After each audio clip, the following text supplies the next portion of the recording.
Hi, everybody. So today we're going to be combining lessons 22-3 and 22-4 because they're all going to talk about the properties of log functions. So make sure you have the note sheet that goes along today's video because since we're combining lessons, we just made a note sheet to make it a little more concise. Okay. All right, so we're going to start by kind of reviewing our properties of exponents. So you may have done this in Algebra 1, but it's been a long time since maybe you've seen it. So we're just going to review a little bit real quick. When we were multiplying things with the same base, does anyone remember what we did with the powers? So if we have x to the m times x to the n, what did you do with your exponents? If you remembered, you added the powers, okay? So if we take x to the m times n, we would just add these powers up here. Okay. So what do you think we did if we were dividing things with exponents? What did we do with their powers? Okay, well, we subtracted them. So we would take x, and then we would take m minus n, our numerator minus our denominator. Now, when we had something with a power to a power, when the powers are multiplied, or power to a power, you multiply those exponents. Okay, so this would be x to the m times n power. Okay, so exponential functions and log functions are very similar. They're going to have very similar properties. So just like as exponents, multiplication and addition are going to go together. Division and subtraction are going together. And exponents, okay, are going to be going together with multiplication. So let's start with our first two log properties. Okay, the product property says if we have a log with base m plus log n, what we're going to do is multiply those two things together. So it's going to look something like this. Log mn. So we multiply m times n. Now, that's a little sloppy, really. Let me rewrite that really quick. Log mn. So you multiply those two things together. Okay. Similarly, if we're doing subtraction, subtraction goes with division. So log m minus log n. If I condense this into one log, it's going to become log m divided by n. Okay. So again, addition goes with multiplication. Subtraction goes with division. Now, this would be an example of an expanded log. And then over here would be an example of something that's condensed. Okay, expanded means multiple log functions. Condensed means one single log. So that's what we're going to need when we kind of get to our directions here. So the first couple problems say expand the log function. So what we're going to do is we're going to go from this condensed form into this form. So again, multiplication is going to go with addition. Division is going to go with subtraction. So here's how you do it. If I have log xy, that's multiplied together. So to expand this, it's going to turn into log x plus log y. Okay, all you have to do is use that kind of operation that goes with it to expand it. So we go from one log to multiple logs. Like in example B, we have log y divided by z. Well, division goes with subtraction. So to expand this, I'm going to take log y and subtract log z.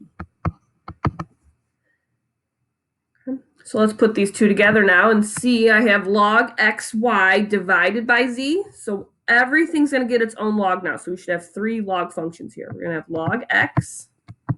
Now up here is the multiplication. So it's going to be plus log y. And then on the bottom here, we have division, so we're going to subtract log z. Okay.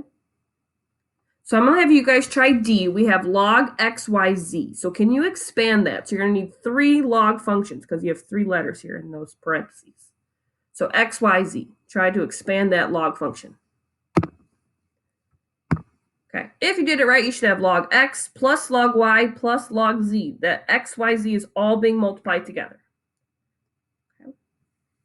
All right, now let's move on to the reverse of this. So the reverse is to condense this into a single log function. Okay, so in A, I have log A minus log B. So one single log function. So we'll have one log expression now. Condensing this means we're going to go from subtraction. Subtraction goes with division. So it's going to be A over B, like this. Okay, now C is going to be kind of tougher, so I'm going to have you guys try B first, and then we'll do C together. But in B, we have log B times log C. So multiplication turns to which operation? That should be actually a plus. Typo there. That should be log B plus log C. So change that plus to multiplication and write one single log expression. Okay. If you did it right, you should have had log BC. Now, if you want to put parentheses around this, you can. It doesn't hurt, but you don't necessarily have to. Okay. Now let's look at C, because I have log A plus log B and then minus log C. So we're combining both our properties here.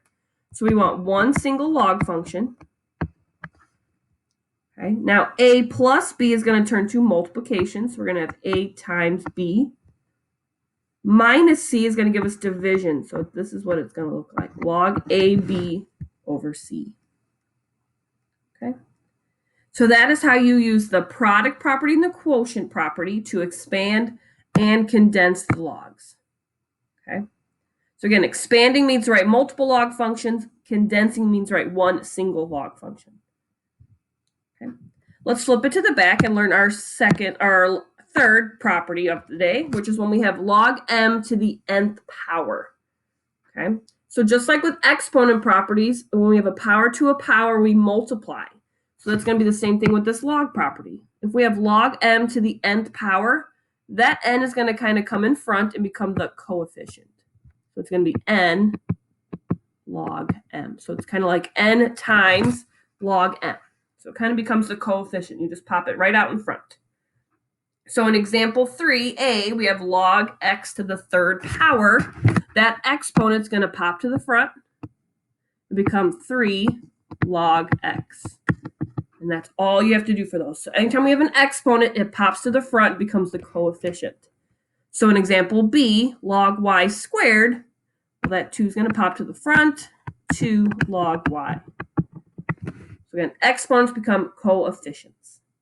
So I'm going to have you guys try C. If we have log 7 or log z to the 7th power, how would you rewrite that using the power property? Okay, should have put that 7 in front. 7 log z would be the answer. Okay. All right, let's do the reverse now. We're starting with the coefficient. We're going to condense it using the power property. So writing it as the exponent.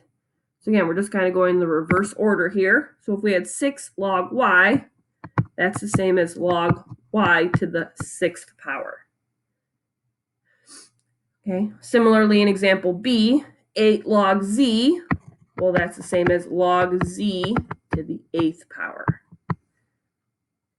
Okay, so why don't you guys try C? If we have 5 log x, that's the same as which expression? Okay, it'd be log x to the 5th. Okay, so being able to go back and forth between our power properties is important here. Okay.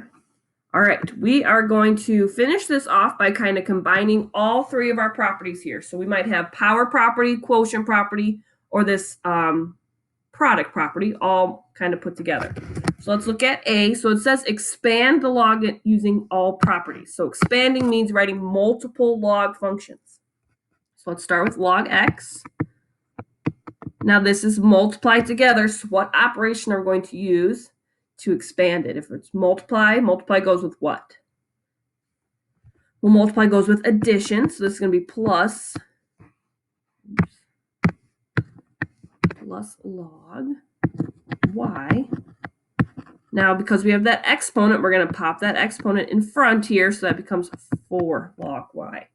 So you see how we combined a product property, going from multiplication to addition, and the power property. Now, that 4th power was only with the y term. That's why it becomes the coefficient for the y log expression.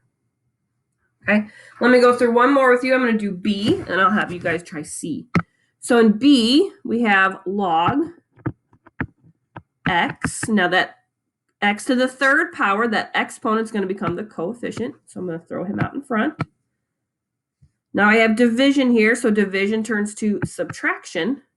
So we're going to subtract log z. And there's your expanded expression. Okay, so anytime we have an exponent, becomes a coefficient. And then look at the operation you have here and think about which operation goes with division, what operation goes with multiplication. Should help you expand.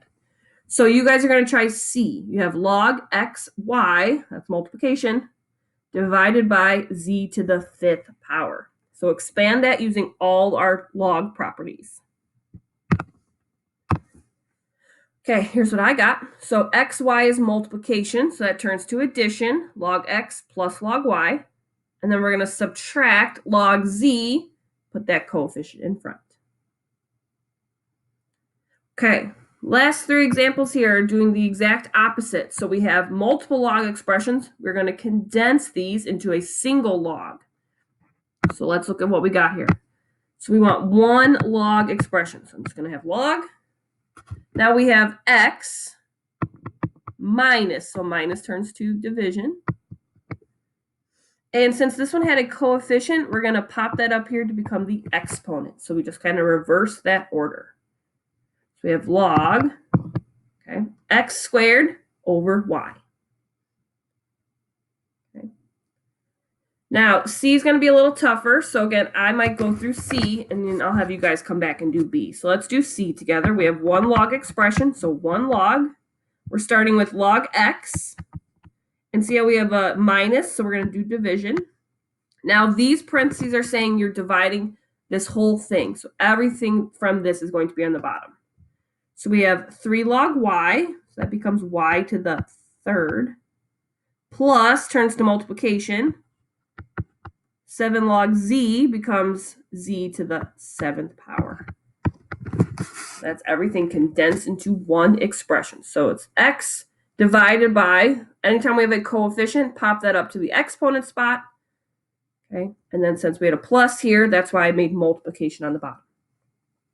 So you guys try this last problem, B. We have 4 log x plus 9 log z. So again, 1 single log expression. So start with your log and then condense that using your properties.